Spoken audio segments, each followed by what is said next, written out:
Imagine une partie d'échecs où d'un seul coup, un pion traverse tout l'échiquier pour frapper le roi. C'est exactement ce qu'a fait l'Ukraine hier soir. Une frappe secrète et ciblée contre l'un des oléoducs les plus stratégiques de la Russie, à 2 pas de Moscou. Selon les renseignements militaires ukrainiens, le pipeline Koltsevoï a été détruit dans la région de Ramensky.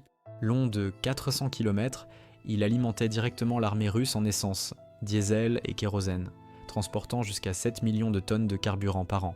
Autrement dit, l'Ukraine vient de couper une des artères vitales de la machine de guerre russe. Kirilo Boudanov, chef du renseignement ukrainien, a lâché une phrase lourde de sens.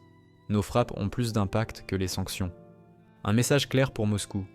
La guerre n'est plus seulement sur le front, elle est maintenant dans son système respiratoire. Pendant ce temps, Poutine tente de reprendre l'avantage dans l'Est, à Pokrovsk, une ville clé du Donbass. Il affirme que ses troupes ont encerclé les Ukrainiens, mais Kiev dément, assurant que la situation est dure mais sous contrôle. 2 versions, 2 réalités, une seule vérité sur le terrain. Si t'es encore là à ce moment précis, pense à me laisser un petit cœur pour me le faire savoir. Let's go. Mais dis-moi, est-ce que cette frappe, c'est un avertissement ou le début d'une nouvelle phase de guerre?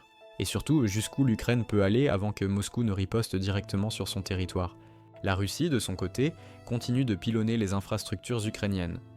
Un missile balistique a tué un civil et blessé 15 autres à Mykolaïv, tandis qu'une autre frappe a déclenché un incendie dans une usine à gaz à Poltava. 223 drones russes ont été lancés en une seule nuit.